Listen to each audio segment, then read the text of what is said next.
Swayam Prabha. Digital India. Educated India.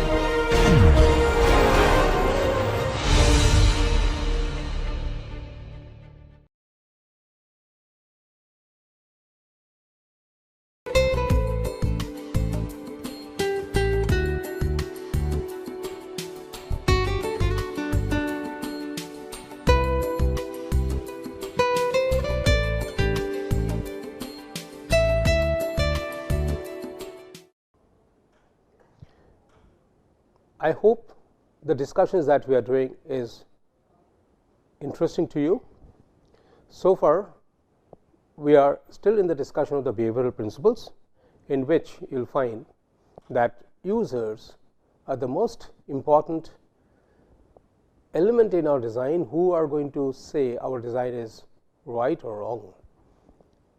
So, we have gone through the discussions of mental process earlier, expectations, tendencies and behavior, and then we have discussed about the spaces, the planes, which is basically give shape to our landscape project, and then we have discussed about the circulation pattern, which is a very important element through which people are going to experience and get exposed and experience our landscape.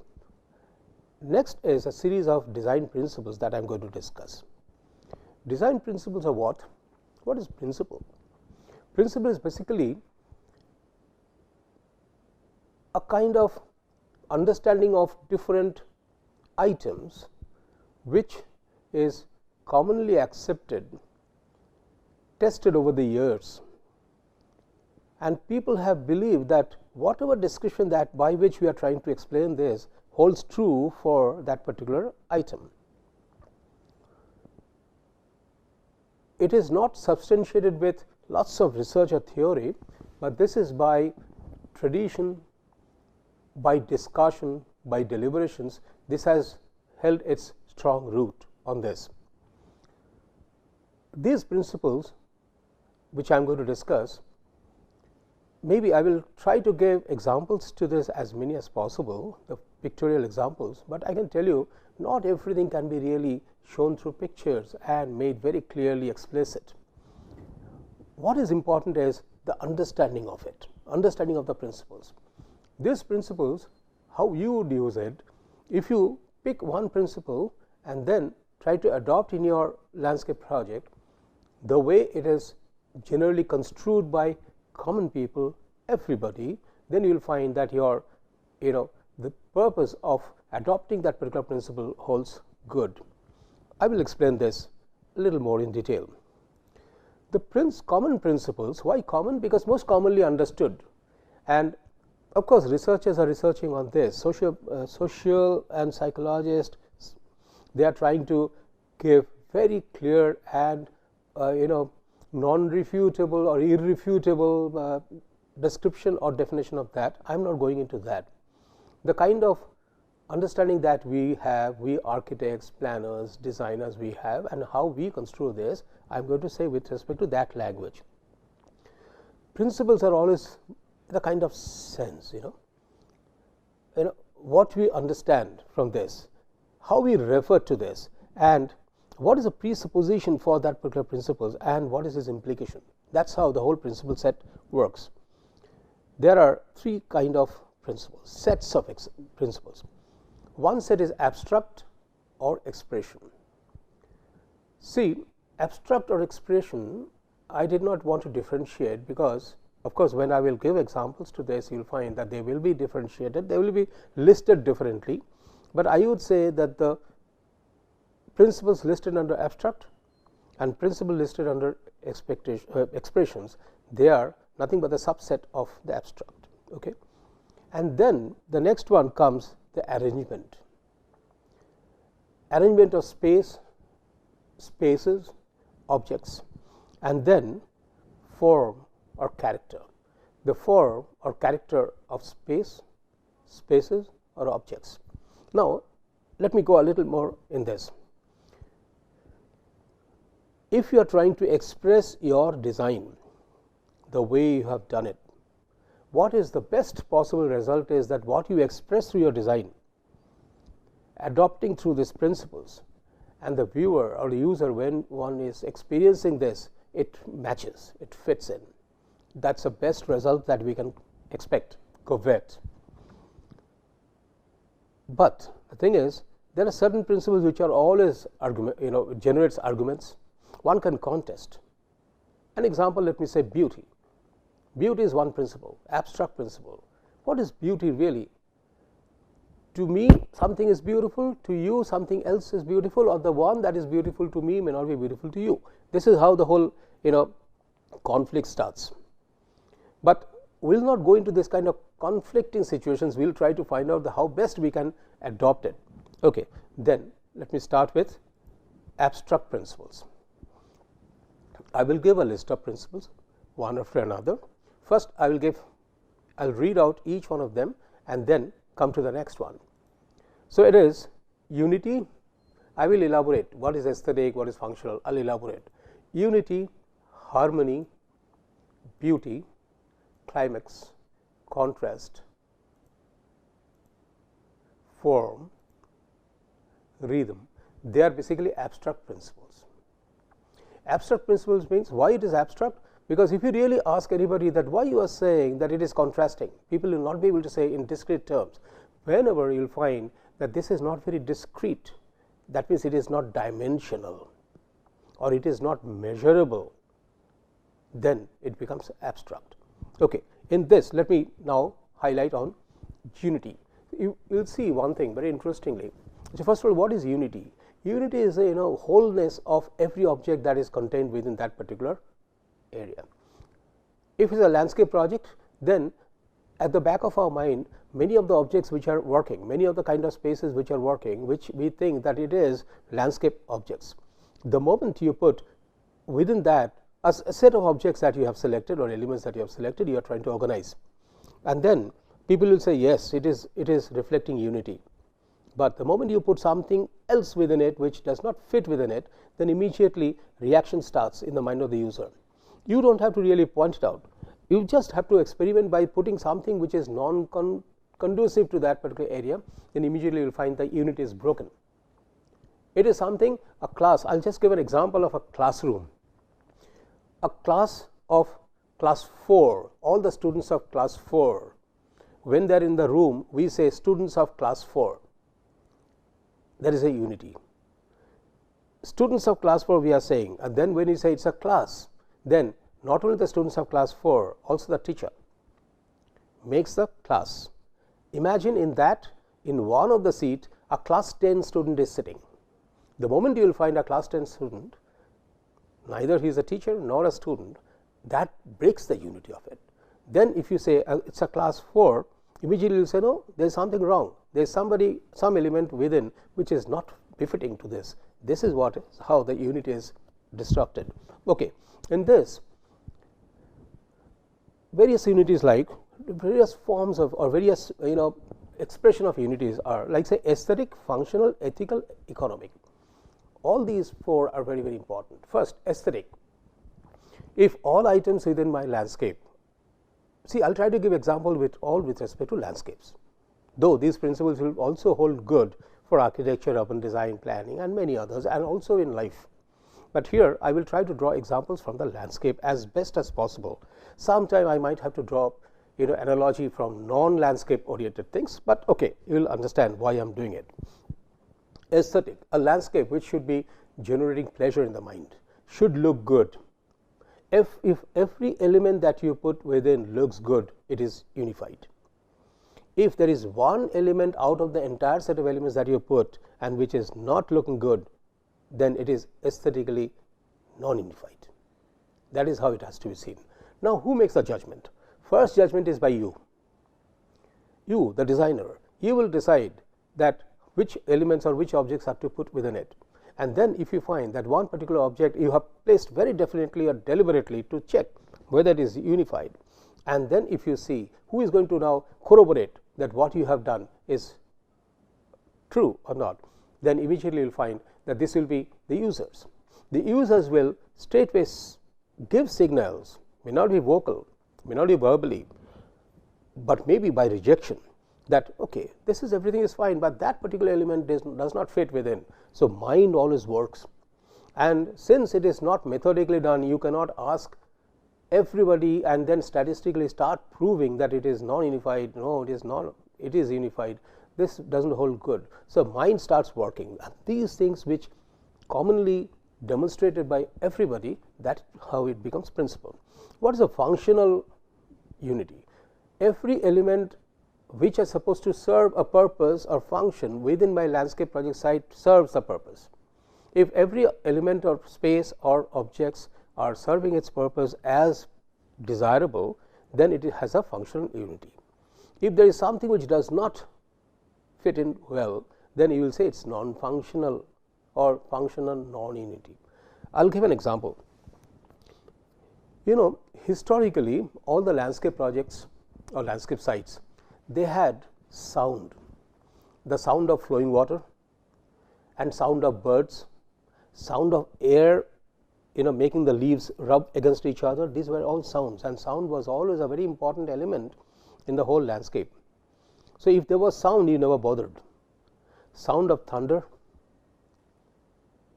sound of rolling something, everything was there. Over the years, by experimenting, people started putting in sound boxes in their parks, and the sound boxes which were playing some known musics, as long as the music was not very disturbing. First of all, the sound box in my landscape itself suddenly became non-unity, because sound box was never a part of it. It was the sound that was a part of it, not the sound box. And then those speakers which are placed, it did not fit in well, so it became non-unified item within the landscape. As long as it was playing a music which was going almost well with the kind of serene or that environment of that landscape that you are experiencing, people did not take much notice of it or did not object to it much. But imagine that if suppose you are in the park and you are trying to see nature, rolling meadows with wonderful water body, trees, birds and everything, and then suddenly one very famous Hindi music or English music is being run in that particular speaker, through that speaker. That is non-unified. Non-unified. That means it does not fit in well. If suppose you put the speakers hidden, I'll tell you how we can also resolve. If suppose the landscape that you design, you put the speakers hidden, and then through that you play the music or play the sound of wind blowing, play the sound of leaves rubbing, play the sound of chirping, then it becomes unified even if the object is not unified. Why it is unified? Because if it is hidden, you don't know that what is generating that sound. What you expected coming to the garden is that sound of the birds, sound of the flowing water, sound of the wind rubbing the leaves against each other, and that is being played. So, you think it is being emulated, and then you don't see the speakers, so that object visually also does not hurt you. So, you think it is unified, but actually it is not, but still I would say result is unified. This is how you have to view it. Okay? Ethical. Ethical is, this is a very strong point, and there are a lot of arguments I have heard. What is ethical in a park? The sound system, again I will tell you. Is the sound system very visible in a very vantage location, playing English or Hindi music or local, music which are non-contrary to, or say to this particular ambience is being played? That's unethical. It does not go by the rule of the park's serenity, environment, climate and such. There is another way of saying, this particular ethical and unethical, very nicely discussed by Hubbard long back in his book in landscape design. He has tried to put forward points which gave me an idea that can I explain this in my current scenarios. Example, let us say you enter a park, at a distance you find there is a wonderful series of trees standing, and below that there is a rock wall, stone wall. You get amazed, you like it from a distance. You go closer. The moment you have come to that particular edge, then you have found, my goodness, this is a fake. These are not trees. These are not stone walls. it is highly nicely printed wall and the trees on a flex. That is being done now.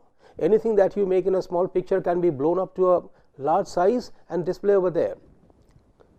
You know what happens is, there lies the catch.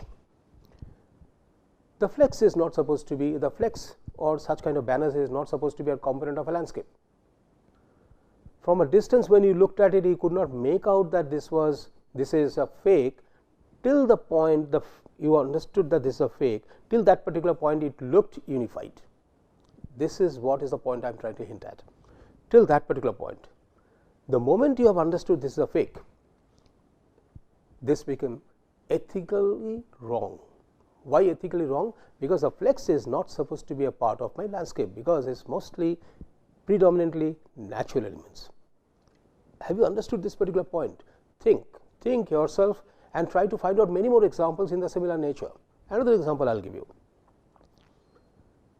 You looked at wonderful stone wall, you went closer, and then you find all those are nothing, not stone wall. They are all made of fiberglass or say FRPs, and given a shape so nicely that you cannot make out. Even the stone, if you try to pick up a stone, it's heavy. The moment you pick it up, it's a light fiberglasses or say fiber reinforced plastics molded stone. The moment you understand the reality of it, your mind starts rejecting it. As long as it was stone, even if it was heavy, even if it was rugged, you accepted it. But the moment you found no, it's a fake, then your mind rejects it. This is the point which is unethical. My point is, unity, when you are thinking, at that point of time, people may argue, or the designer may argue, you wanted a stone wall, I gave you a replica of a stone wall. So it is unified. User will say, no, I wanted a stone. I wanted a stone wall. You did not give me the stone wall, you gave me a fake. So it is unethical unity. This is how the whole unity has to be seen into perspective. Economic, similar. Landscape is not supposed to be really very, very expensive, because it's nature. Majority of the elements that you are drawing is from the nature. But if you look at the French and Italian gardens, you will find they are so expensive. If you look at the gardens of the Spanish and the Mughal and the Japanese, Chinese and also English to a certain extent, then you will find they are not that expensive, because the expenses, if the money starts speaking about the quality of the landscape, then the landscape has lost its actual grandeur. And this is where, if suppose you find a very costly element within your landscape, then it is economic non-unity. So unity, when you are thinking about it, it should be always seen with respect to how the people are going to perceive and how they are going to see that, how it is coming in the mind.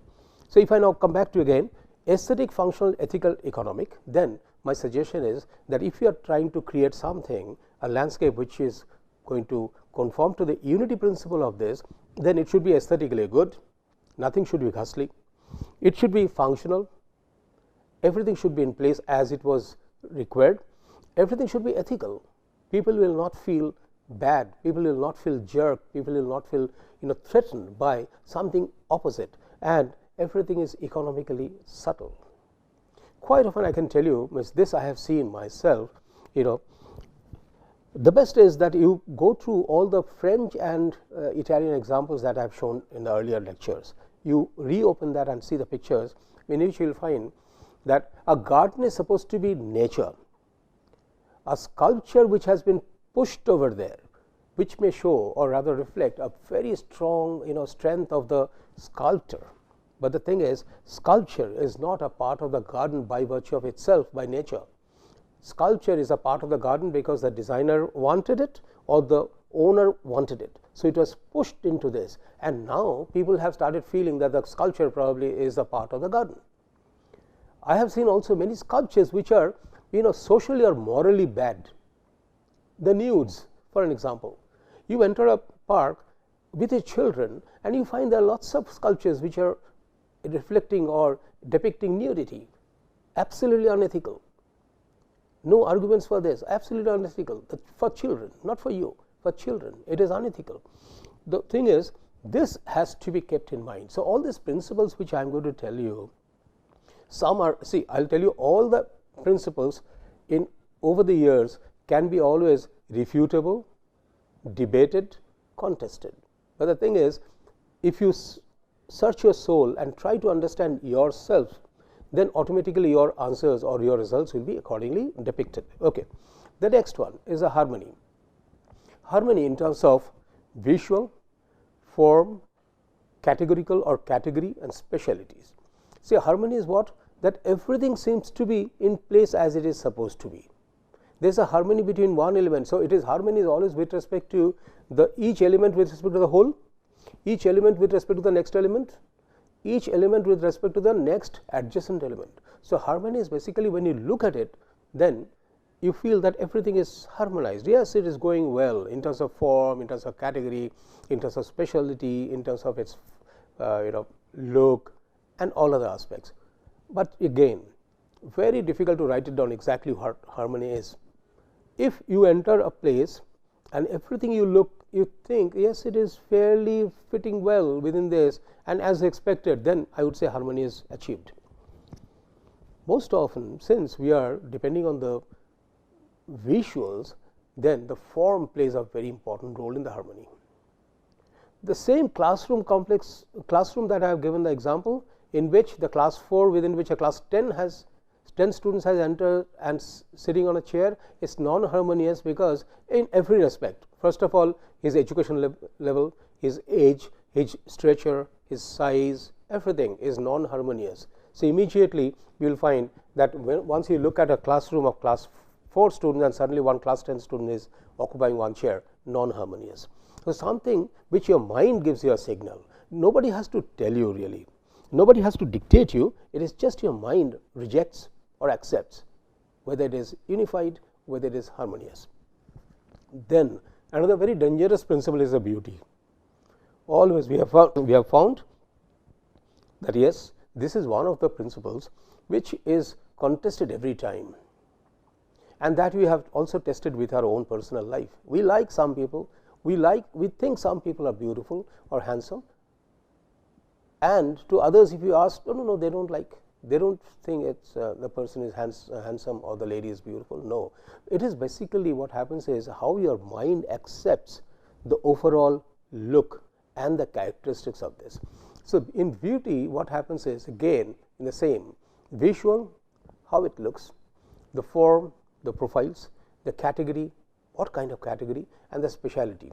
This category, and I would say here you can also think in terms of the characteristics. Now, what is the characteristics? So, it is because of which that when you, I will just give a personal analogy, because quite often I prefer to give personal analogy to understand something which is not very commonly defined. The personal analogy is that when you make a friend, make another person a friend, whether a boy or a girl, when you look at that particular person, do you first look at the beauty, or do you talk to the person and try to find out what is inside, or do you feel that there are certain things which are very common in your taste and choices, or do you think that they are opposite? If you find they are opposite, then you will not find the other person beautiful or handsome. You will not. So, what happens is, this is how when you are thinking, when you talk about this garden is a beautiful garden, then your mind has to give you a signal for which strengths you are saying this as beautiful. If anything that is created was not really beautiful to a certain extent, then in that case some garden which you do not like was liked by many, some garden which you like may not be liked by many. So, this is very relative to individuals. So, basically what happens is unity and harmony, which are by common phenomena, the beauty is very person specific or the user specific. But one thing I can tell you, something is beautiful which generates pleasure in your mind, whatever it is, whatever. If suppose something which you look at and you feel pleased, then it is beautiful to you. So, it is very user specific, keep that in mind. Then climax. Climax is what? Climax is suddenly something comes up in front of you, and then you had been seeing things in landscape, and then suddenly you saw something which you reached the peak of your liking, or so that is what is a climax.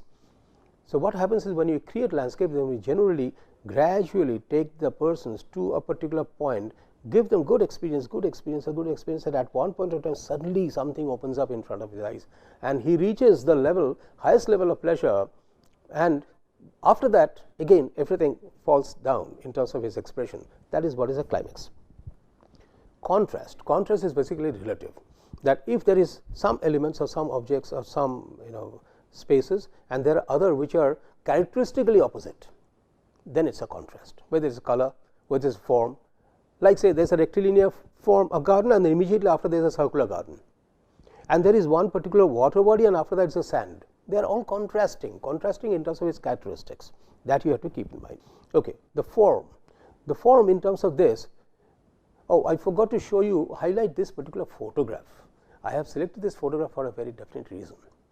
This is one of the latest, very recent English Gardens products. Nature never has created this.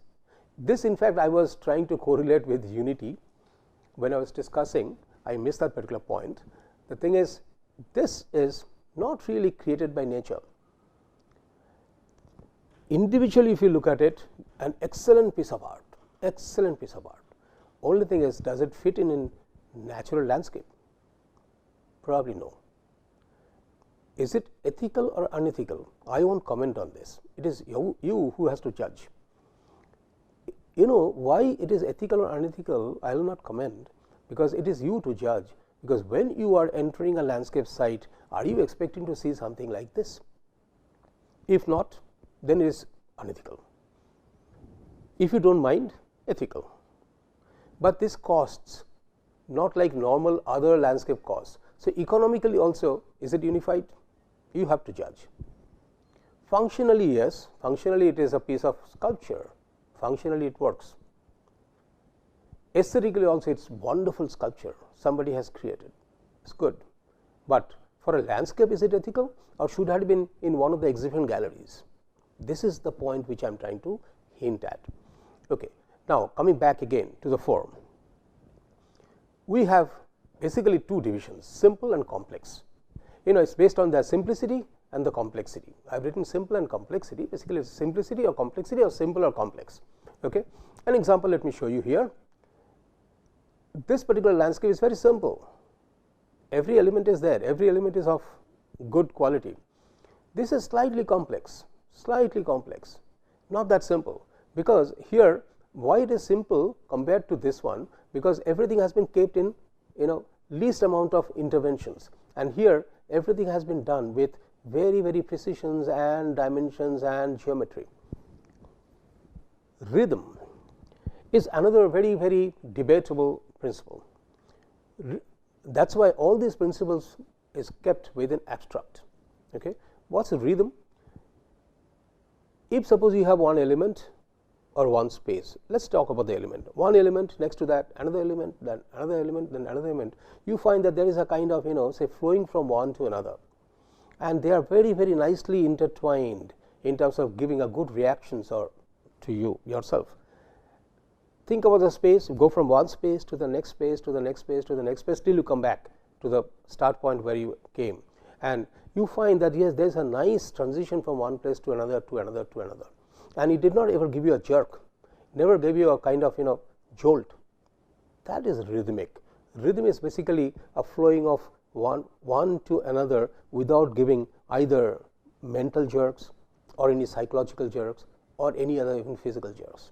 Okay, this is what is the kind of rhythm that you create, but still debatable. Any landscape that you show me, and if you can tell me that this is rhythmic, it will be very difficult for me to accept unless I feel that it is rhythmic. So these are the abstract principles which make sense, but very difficult to even comment on or create. But however, that does not stop us from creating. If you create these nicely, you will find that your landscape is going to be created very, very well. Okay. Thank you for today, and again we will discuss further on other design principles. Thank you very much. Hope you are enjoying it.